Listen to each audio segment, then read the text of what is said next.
Hello and welcome everyone. I'm Rachel Paul with IAAP. Thank you for joining us today for the kickoff webinar of our 2021-2022 Built Environment webinar series. Before we get started, just a few housekeeping items to go over. First, closed captioning is provided. You can select the closed captioning icon at the bottom of your Zoom window. Today's webinar will be recorded and made available in our archives for future viewing. We have muted everyone's microphones to prevent any background noise or disruptions. The chat will be monitored today for any general dialogue or technical issues, and we encourage you to leave any questions in the Q&A, and we will get to those at the end of the session. And before we begin, I did just want to share with you about the upcoming Built Environment series that is just launching again today. We have Susanna Lorin with us to present on accessibility and cultural heritage, but we do have a full slate of 10 webinars in the series. Starting again next week, we have one on vertical access, and we're going to follow up in November with fire safety and evacuation planning. Independent living in the home in December. In January, we have a double set of webinars that are on similar topics, but presented from different perspectives. So we have accessibility in the public right of way and active transportation, and then talking about pedestrian transportation infrastructure. And then moving into February, why organizations are implementing universal design strategies. And then we talk about architecture to create accessible atmosphere in March. And then Susanna joins us again in April to talk about collaborative audits. In May, we're going to talk about historical cultural buildings for the deaf and hard of hearing. And then in June, we'll wrap it up with embracing diversity towards macro inclusion in the built environment. So all these webinars are up and open for registration on our website. So we hope to see you at those future webinars. And then I'm happy to turn today's program over to Susanna Lorin. Thank you, Susanna. Thank you, Rachel. This is really an honor to kick this webinar series off, and it's an impressive program, so I'm really happy about that. Let's see if I can share my screen. Just a second.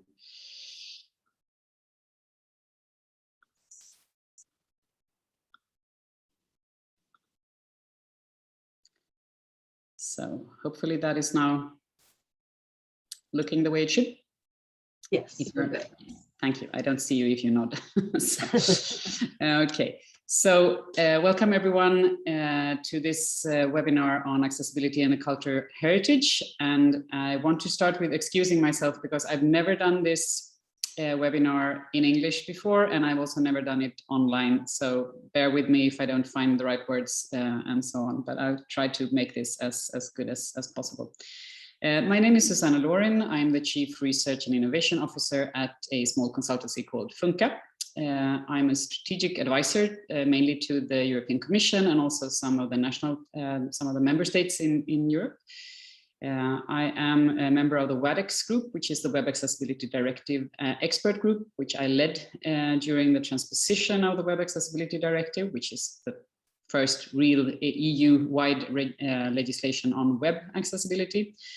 I'm also part of several European standardization organizations and also part of the special task force responsible for the EN 301549, which is the broad ICT accessibility standard that the EU legislation points towards. And that is quite interesting, I think, because it also covers more than just web. It's kind of ICT also in its in elevators and so on. So it's quite a broad standard.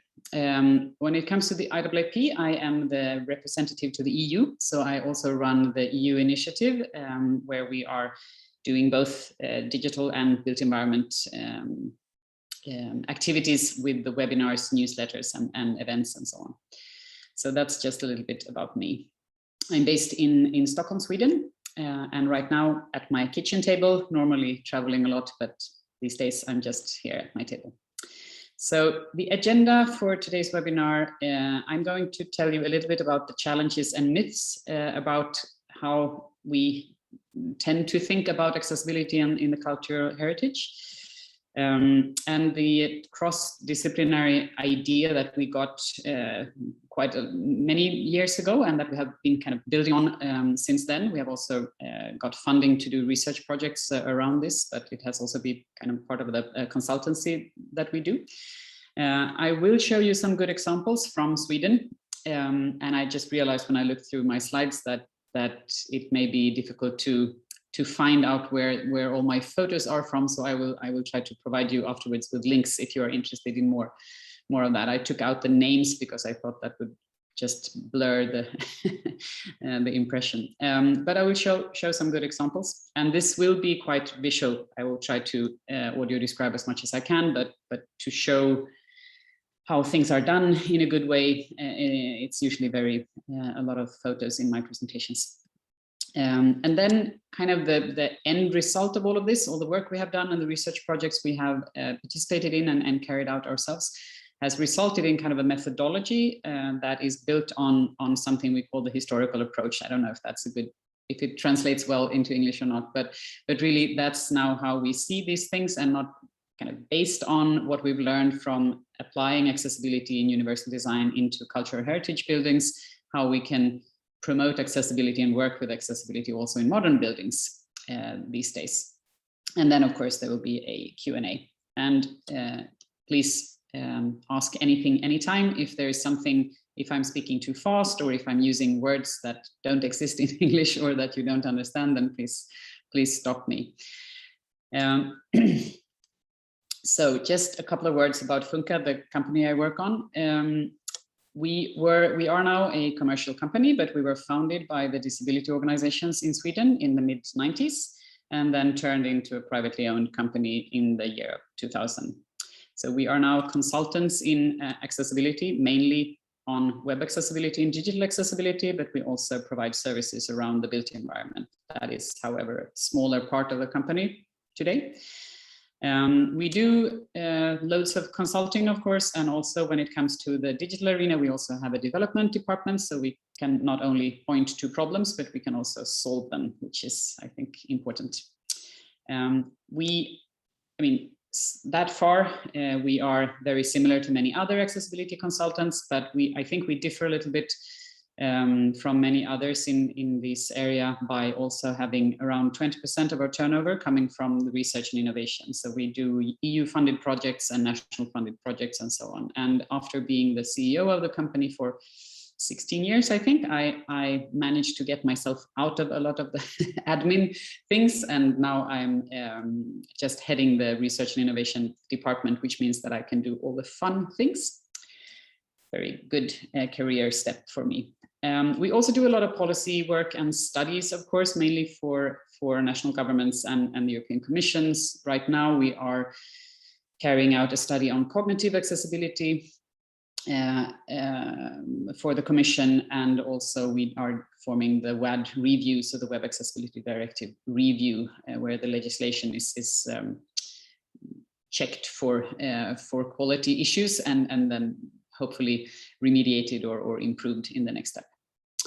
We're also one of the proud founders of IAAP, and we run or try to manage at least the chapter in the Nordic countries, covering Sweden, Norway, Denmark, and Finland. So that's a little bit about us. So accessibility, I don't know really who is listening to this, but I guess you are well aware that accessibility can be many things, and that, of course, we are targeting a very broad audience when we talk about accessibility. In the built environment, I think this is a little bit not problematic maybe, but it's something that we need to think about a little bit extra. At least in Europe, the legislation sometimes talks about universal design and inclusion and so on, but when you look at the technical requirements, it's really only focusing on motor impairments and visual orientation, which usually means visual impairments, which is of course extremely important, but we as a society tend to sometimes forget all the hidden disabilities and many other user groups that may have problems when it comes to accessibility. And then of course we also have legislation when it comes to to hearing aids and so on, but normally the kind of mainstream accessibility work that is done in the built environment is normally focusing on wheelchairs and then on visually impaired. So I think it's really important to have a broader vision, and it was nice to see that in the plan for the built environment webinars we have several different perspectives and also specific user groups. So that's a very, I think that looks like a very good program. I'm not behind that program, by the way. So, but it's important to understand that we try to cover a broad perspective here, but the legal requirements are really quite narrow still. So, challenges and myths. What are there? Many challenges and myths, I think, when it comes to cultural heritage and accessibility. So, the initial argument that we usually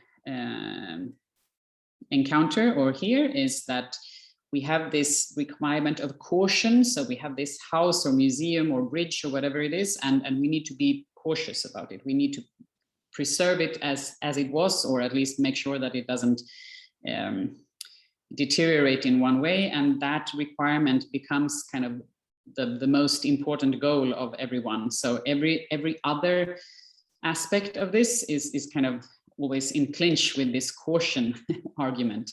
And of course, that is why the building is cultural heritage. So that's kind of logical, but still, it can't be the only requirement or aspect of this. There must be different ways of looking at this. But this is really the first kind of stop, the first no has to do with this caution part. Then we also meet many things about when it comes to the architecture and the external design of buildings, that they have some typical traits that we can't touch or that is not possible to alter because it's kind of typical. It's typical for the type of building or from the region or from the century or whatever. But there's something very typical and that must be kind of preserved. So that's also fine, of course, and very logical, but again, maybe not the only way of looking at what cultural heritage means and what it should kind of entail for the citizens. Another part that we have looked into quite a lot and made into something positive is the use of historical materials. So sometimes it's claimed that if you alter something or if you add accessibility to something, then you add something new and modern and that thing, and that is then in steel or another kind of modern material that is kind of alien to the usual structure of this historical building. And that I think is sometimes possible to turn on its head, because you can also add accessibility with using historical materials. So I'll get back to that in a second. And then, of course, it's this, I think the most boring or depressing argument is when people responsible for the building say that, but if you, yes, I understand it's important with accessibility, but if we do what you require of us, if you do this and this and this, add the accessibility issues here, then the entire value of this cultural heritage building will be less, because we will kind of destroy it with accessibility. And that always makes me depressed when I hear that. But still, we hear it quite, not as often as before, but still, this can still be heard more often than I would like to. And the nightmare situation, I think what most people who argue this way, what they see in front of them, or they kind of see internally, is this photo here is a picture of, this is absolutely not a cultural heritage building, but it's one of the most horrible photos I have in my computer. It's a school, it's a secondary school in a small city in Sweden. And obviously they haven't thought about accessibility when they built this. It's just a low brick house, nothing special, doesn't look very nice to me at least, but they have added ramps on the outside because they realized that if there is a fire, the people in wheelchairs that has been up on the second floor with the elevator, then they can't get out in a good way. So we build this extremely ugly security steps and ramps outside. And I think it's something in this style or something in this direction people kind of envision when they say, no, it's not possible to do anything with accessibility with this precious, beautiful house that we have, or bridge, or whatever it could be. And that nightmare doesn't have to come true, of course. That is kind of the essence of this speech. So when we really started to think about how we could change this and what we could do, was when we realized that at the same time as all these people responsible for the cultural heritage claim that it's impossible to do accessibility in a good way, at the same time, they do have electricity in kind of middle-aged churches these days. So they want light because that's a good thing. They want heating, at least in where I live, you need heating in the winter. So no one is thinking that that is a problem. You have electricity and you have loads of things that are very modern and very alien to this church or building, but still that is seen as, I don't know, mainstream requirement or something. It's not accessibility, well, it could be, but still electricity is fine, obviously. Also, in many buildings, we find toilets. So that also wasn't the case, at least not the water toilets, when the buildings were originally set up. So again, obviously, there are things that are possible to add without destroying the entire value of the building. We also, when we look a little bit further to where the building is or the environment around it, the parking facilities these days, there are almost always a possibility to drive at least fairly close to the building with a car, which is, of course, another thing you can discuss from many aspects. But again, that probably wasn't the case when the building was erected. And then all the tourist things around these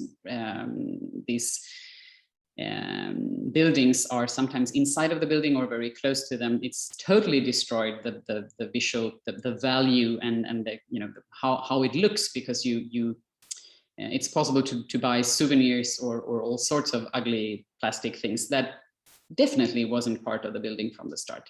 So there is something here that doesn't really fit with the arguments, don't really, they're not valid for all aspects. And that's made us think, we should be able to do something about this and really change people's mind, because obviously there is a chance to do things with cultural heritage buildings. So what is the real issue here? What's the reason why we don't move on accessibility in the same way that we should do? Well, I'm showing now a photo of a wheelchair user who is doing in a skateboard ramp doing tricks, but that doesn't really entail any meaning more than that. Hey, we need to think in another way. We need to be able to show that accessibility can be sexy or beautiful or nice or historical or whatever, but we need to make sure that accessibility is not the add-on afterwards that makes everything bad. In the digital arena, it's much easier to make things good from the start, because you can crash things absolutely on the internet as well, but it's not the same. You don't have to take into account so many different parts of the surrounding kind of context as you must do in the built environment. We think that the reason for this is, I mean, I could list many things here, but probably a mix of preconceptions around what accessibility means and what persons with disabilities need and so on. A lack of understanding of the requirements and what is possible to do with accessibility services and products. Also, at least in my part of the world, many people working with as conservators or with antique things, they really stick to the rules. They read their paragraphs and then they stick to them very clearly. So if they can say this can't be touched, then no other argument is kind of getting into them. So there's something about trying to play by the rules, and that can also be turned the other way around, because we can say you need to play by our rules to add accessibility. But sometimes it's just a habit or laziness. This seems like something, oh no, we need to do another thing. There's another aspect to add to this, and we need to do another review, and we need to think again. Why don't we just do what we usually do? That's easier. So I think sometimes people are just lazy or they don't know, of course. It could be, it's usually a lack of knowledge or understanding what this means. But sometimes it's really, there is nothing when they say no, but then when you kind of scratch the surface, there's nothing behind. It's just a no because it's easier to say no. So unfortunately, we need to be very, very, very, very nudging and nagging around accessibility to kind of get through with the message. So the cross-disciplinary idea that we came up with is based on the fact that the built environment accessibility, or the built environment, the whole ecosystem of built environment, is so complex. So we have loads of different professions and competencies that fight for being the one who is kind of leading the projects. We have the owner of the building, or the tenant, if there's such a thing. We have the conservator, who is responsible for making sure that the cultural heritage stays heritage. We have, of course, the needs of end users with and without disabilities, citizens, all citizens, elderly, and so on, but specifically end users with disabilities. We have the craftsmen that actually do the work, who need to understand what should be done and then actually perform it, carry out the work that should be done. And they need to understand and be at least slightly interested in accessibility to make it work in a good way, or they need to really understand the instructions. We have all sorts of designers, interior designers, industry designers, depending on what kind of cultural heritage item or object we are talking about. But there's always some kind of design item here. So how is the new ramp going to be designed, or how is the acoustic being designed? I mean, design is a very broad concept, but all these designers need to also, they fight for their little part, their little piece of the puzzle. The architects, of course, they are also in this fight and believe that they are the ones that should decide over things. We have the city planning perspective, and that could be on different levels, of course. There's also a legal aspect of this. Then there are all the suppliers, the construction companies, and all the other suppliers supplying with material or different parts of this, and the accessibility experts who also try to make their voice heard. And all of these actors or stakeholders, and I'm sure many more than I have listed here, they all think that their little part is the most important one, and that they should have the final say when decisions are made. And if all of them are very strong and very active in this, then of course not much will happen. It is very difficult to get innovation to foster any innovation out of this if everyone is just fighting for their own little piece, because of course sometimes these interests do collide and contradict each other. There's also other things like timing, resources, budget. There are many things that also affects the way this kind of work is being carried out, of course. But the fact that we saw so many different competencies and different roles in all these projects, that is what made us think we need to do this in another way. Because when we work with digital accessibility, then there can be many roles as well, but there's easier to find a way to know where to put in our resources to make sure that the end result becomes good. But no matter what we did with in the built environment, we kind of failed in the end. So there is this hierarchy and timing aspect of this. What is happening in what timeline? So we have the owner or the tenant who has a need. Somebody thinks that this cultural heritage buildings need to be renovated because it's falling to pieces, or because there are new legislation on environment issues, or something happened. So we need to do something with this cultural heritage object.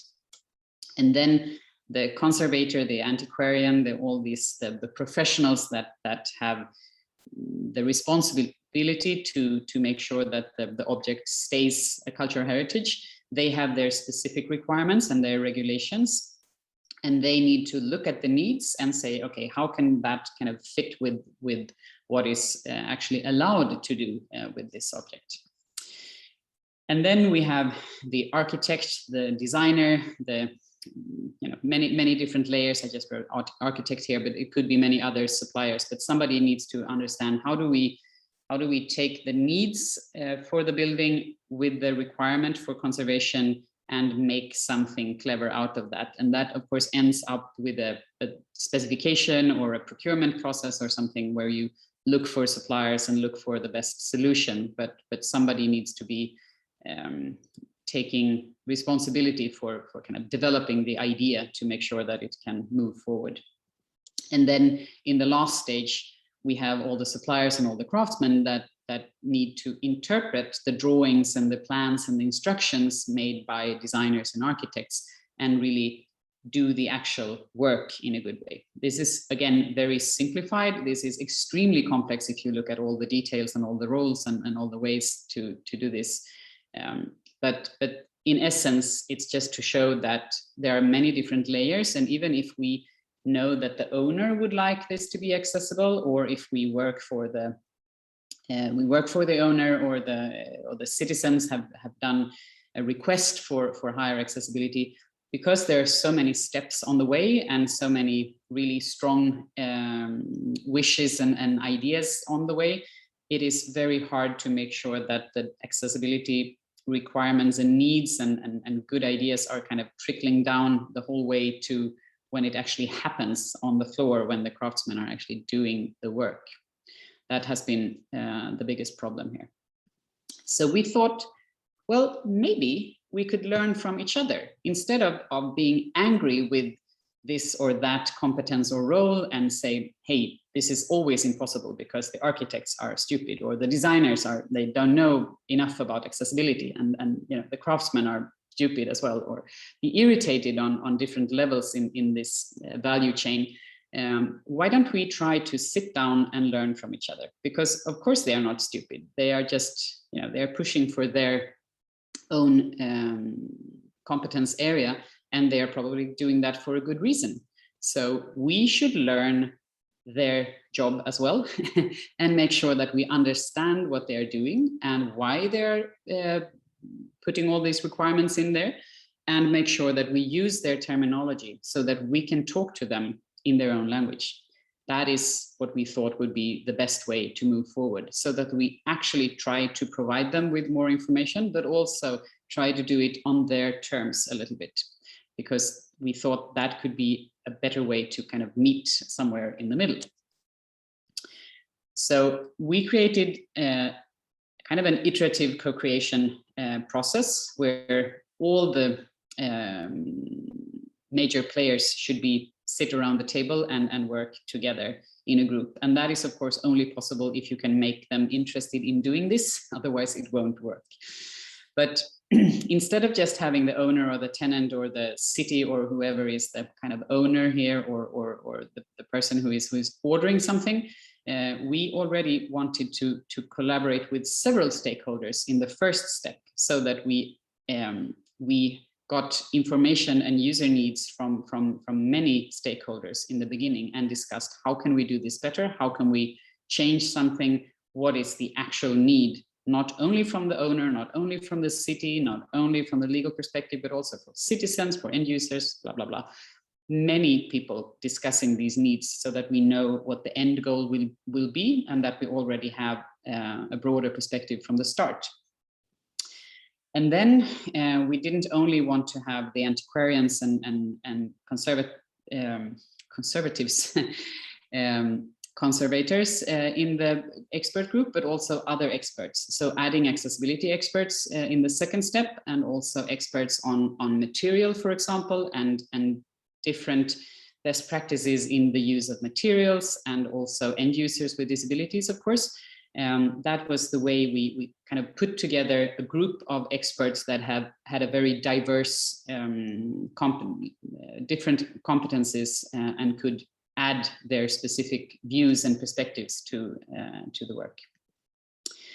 And then the third one is the planners and the doers. So not only planning, drawing, and so on how to do this, but including the craftsmen and the people who are actually doing the work. performing the work in this, so that they understand what can be done. Because we have seen so many times that there is a good instruction, there is a good plan, there is a drawing that really tells you exactly where to put the light bulb or whatever small things that should be included. But then when we get out to the building, the craftsman had done something else, because either they didn't read the instruction, or they didn't look at the drawing, or they just did what they usually do anyway. So we needed to have them on board as well. And of course, this is where it starts costing a lot of money, because the preparation phase here is much more detailed and granular than in a normal project. But as we have had research funding for this, that wasn't a super big problem, but still a problem to make people just sit down together and talk. That can be problematic enough sometimes.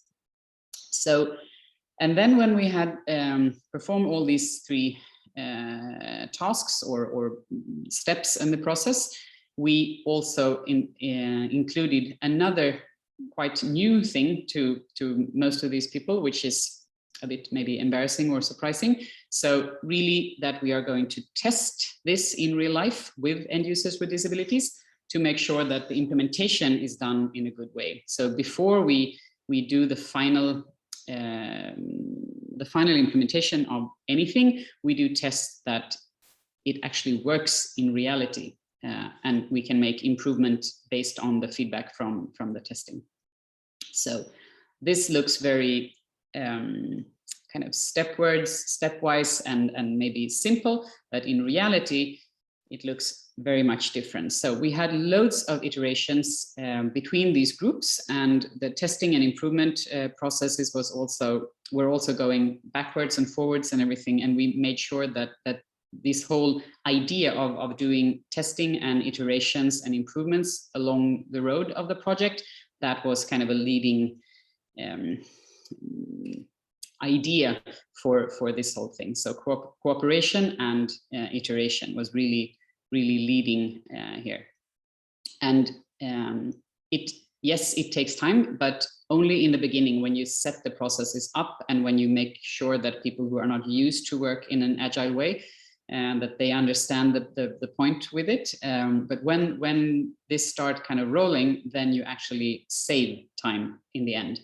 And that is quite easy to prove, because things turn out better than they would have done without this user involvement and so on. So I am going to show some good examples that have been the result of these projects. And I will start with, yes, this is a high school in Stockholm called Skeppsholmen. It's on an island where everything is cultural heritage, everything is protected. So very difficult to do something good here. And the problem has been with the entrance. So this is, the building is from the 17th century, and you are not supposed to do anything with the exterior. And it's also in a slope, so it's very hard to build things in a good way. And until we started this project, the city claimed that we can't do a ramp, because the ramp needs to be in kind of how do I explain this in English? They had a problem with making the ramp not being out in the middle of the street, because it needed to be very long to be not too steep. And also they claimed that would destroy the way the house looks. So the external would be completely destroyed. And also they claimed that it was a specific problem because of this angle, that everything is kind of shifting to one side. So loads of reasons why this was absolutely impossible. So what we did was looking at the material already used in the house and using the same material for a shorter stair, and then putting the ramp just on the side of the house. So it's now not being kind of 15 meters out in the street, but really it follows the exterior of the house, and then ends up in a not super beautiful, but at least workable little small ramp into the asphalt. And for those of you who can see the photo, there is also quite an interesting stop for the ramp. That is not how it looks now, but the photo is from the project when we tested how long should the ramp be, what angle does it have to be, and where do you how do you make sure that people don't just keep on rolling down into the nature or whatever is on the next step. So this is how we did something that has been deemed inaccessible and impossible to fix for many years. That wasn't that hard, and we just went back to what is the original staircase, or I don't even think that's original, but the one that was there already, what material is that made from, and just moved the ramp from what they originally planned to do, which was impossible for several reasons, and just built it into the house in a better way. And then we needed to combine it with this small asphalt ramp thing that makes the last pieces which levels the ground a little bit extra. So very kind of low tech, not very complicated thing, but something that really opened the eyes of the owners of this school. And now in this school, they can also have students with motor impairments coming into the school, which is kind of a nice thing. Indoors, it's quite modern. So this is just the exterior that is protected. We had another interesting case, which is a youth hostel in Stockholm, based on the same island, but it's on a boat. So how do you make a boat accessible?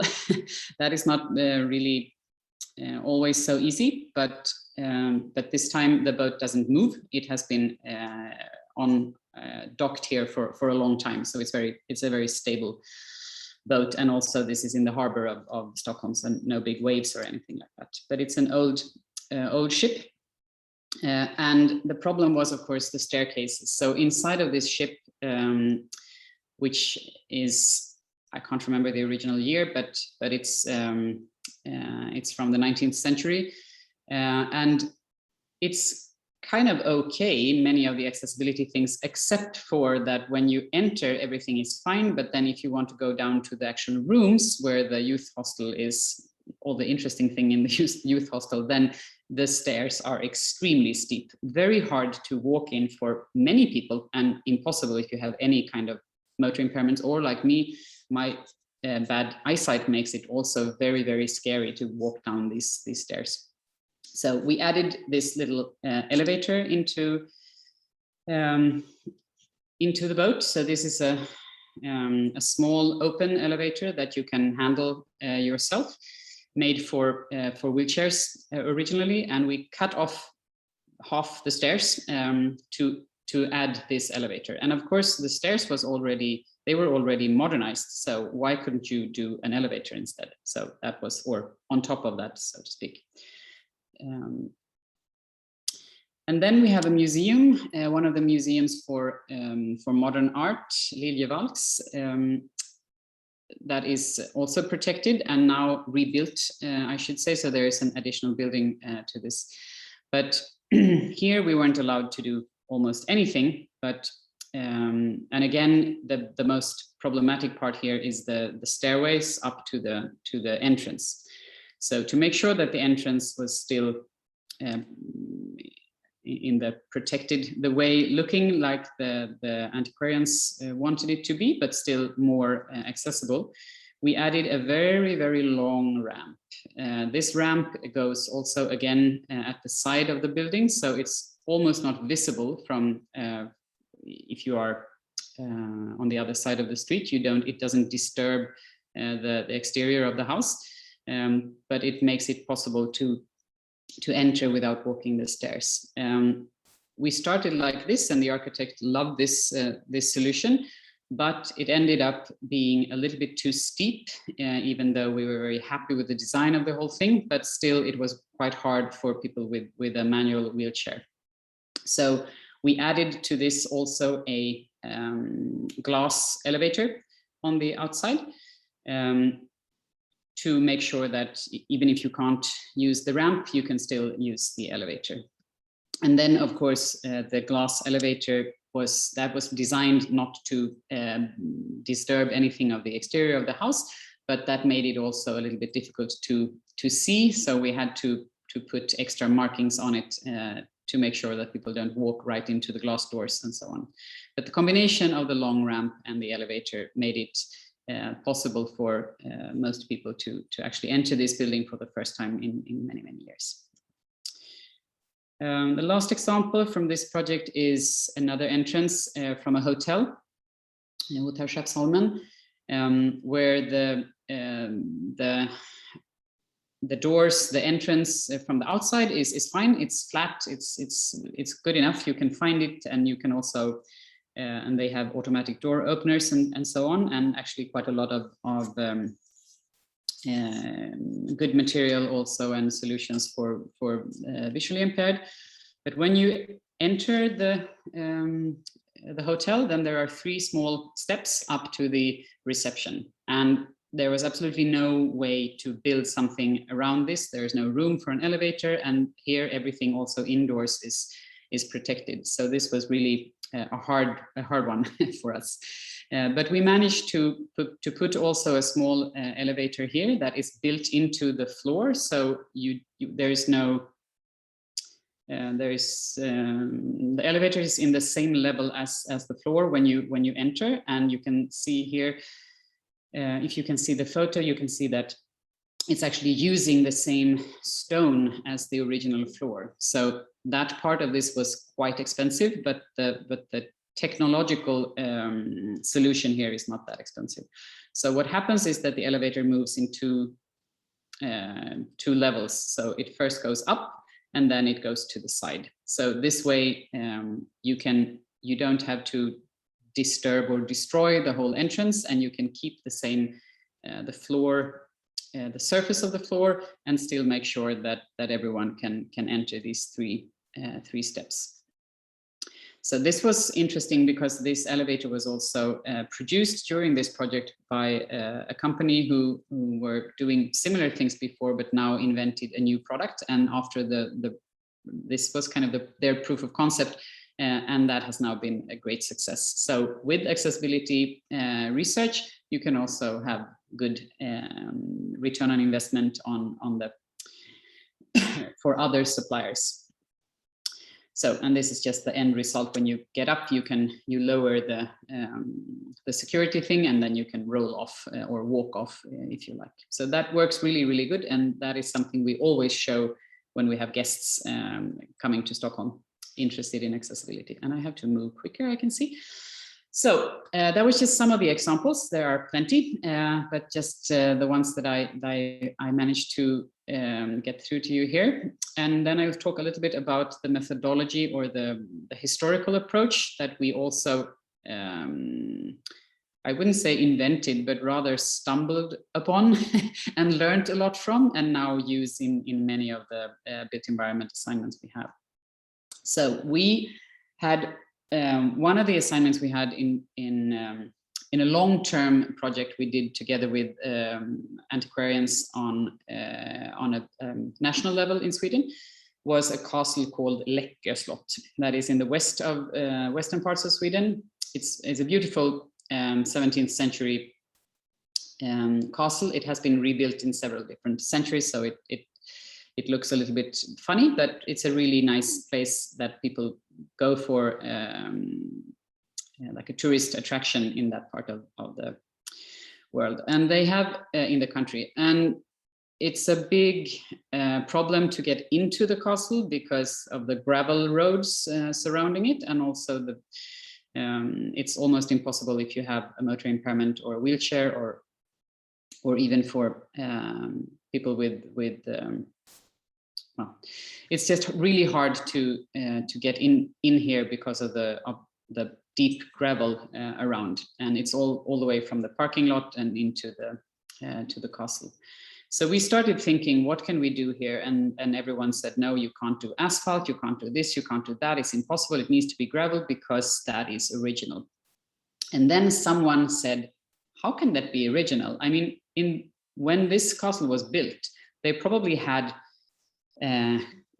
carts with wooden wheels. How could they, I mean, how could they get any supplies in if with this deep gravel? That can't be true. It can't really happen this way. This must be a more modern idea than originally thought about when they built the castle.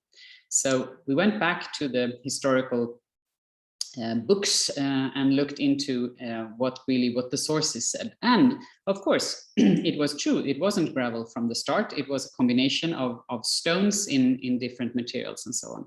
So using the original material and just updating it slightly to become more flat than it was originally, we managed to make the whole entrance and also surroundings of this castle much more accessible than it has been during quite a long period of time.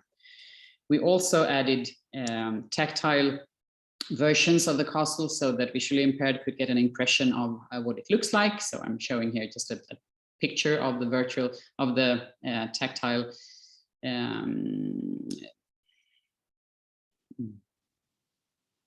model, I guess it is, of the castle.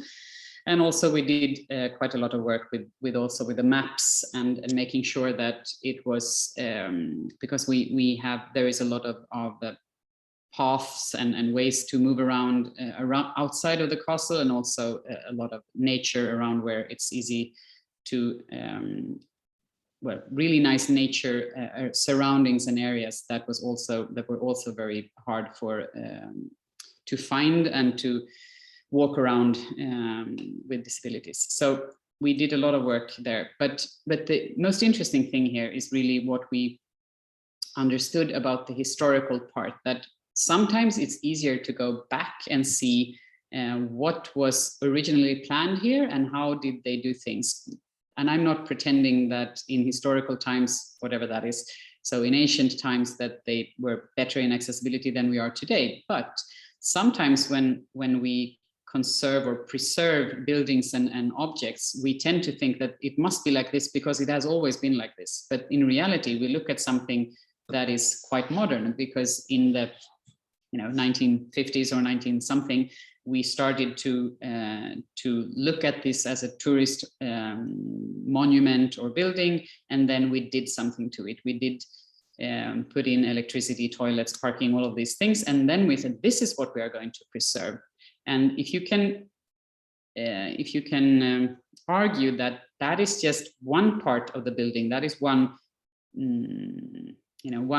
time where the building has been looking like this, and why are we preserving that one? That is not the super original. You could go back in time or forward in time and say that the building also, or the object, needs to kind of live with the change of time, and accessibility is one of these things that you really can add to it.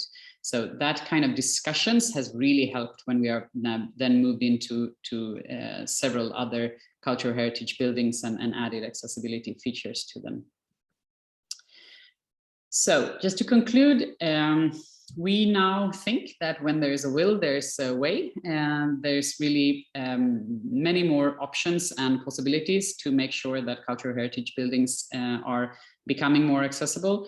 And really what we have learned is to try to do this cross-disciplinary work and make sure that we know why people are saying no. If you understand what they base their no on, then it's much easier to argue with them. And also putting together good solutions is, of course, another good step forward. So what we do is that we usually question that something is impossible. We don't think it needs to be impossible just that because people say so. We try to show best practice and other examples, and showing that it doesn't have to be impossible because it has been solved somewhere else. And also understanding that people, the no-sayers, I call them opponents here, but really to understand the arguments and the reasons behind is really important, and also makes it much easier to kind of win the argument and win them over to your side.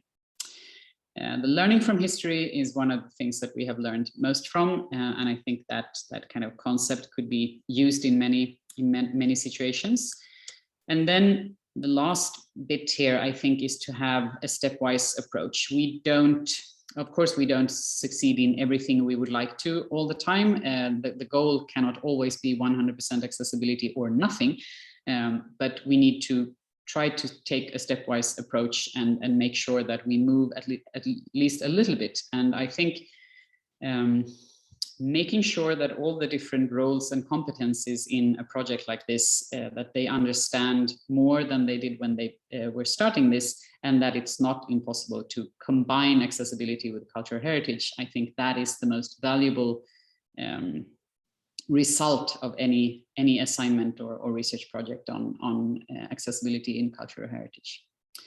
And then you'll just hope that the next steps will be taken either by you or by someone else. But be generous with your competence and knowledge, because when we share that knowledge, then more people who are not accessibility experts, then they may take something up and use it in the rest of their professional life. So let's see, we have questions.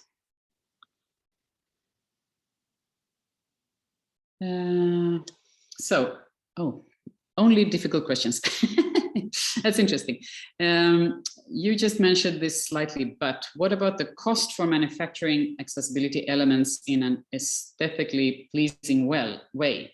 The cost is often an inhibiting factor, as is the commitment to wanting to welcome all people.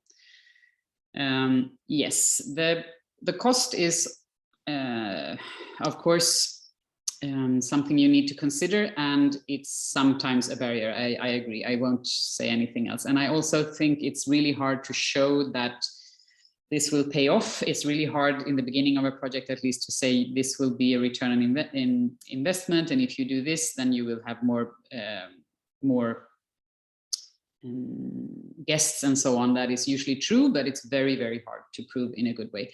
So what we try to do is, when we can't find a provider or a supplier who knows this or that have done this before, we always try to seek external funding or networks. We do a lot of crowdfunding work, so that if it's one museum who wants to do something and the solution will become expensive or over their budget, then we try to make sure that we go to 2 or 3 other museums and ask them, if they have similar problems, then they can work together.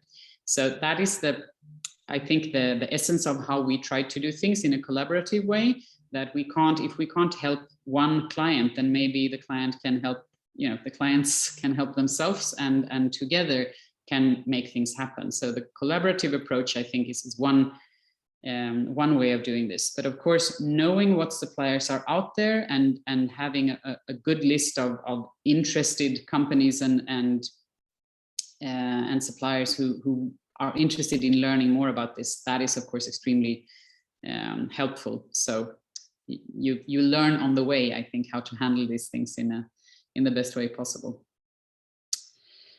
And then the cost is often as is. So also a second part of that question was that the cost is often an inhibiting factor, as is the commitment to wanting to welcome all people. That may be true, but I still think I've been doing accessibility for too long, but I still haven't found anyone who doesn't want people with disabilities to enter a building. I really haven't ever found somebody that has that idea, or at least that tells it to my face. So I think it's a question about not understanding or not knowing or not being aware or being slightly stupid, but really I don't think that there is no commitment. It's just the balance. You need to help them to understand how to do it. That's my impression, at least. So we are selective about what we believe preserves historic integrity.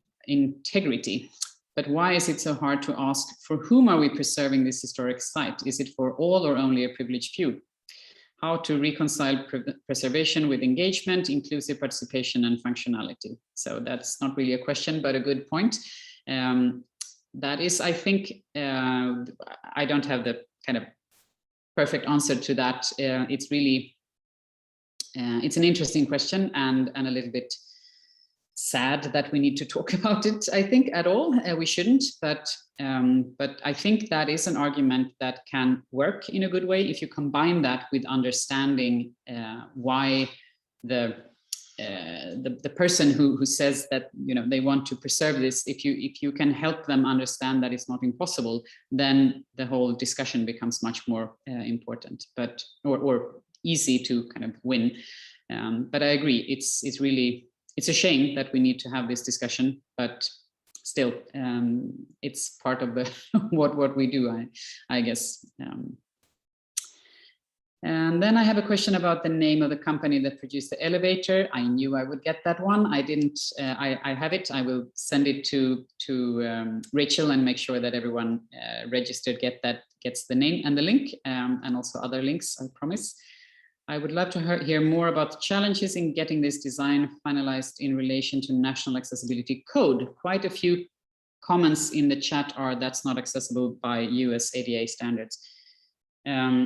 Well, I am not in the US, so I don't need to comply with ADA standards. But what we try to do is, I mean, of course, what we provide is compliant with the national regulations.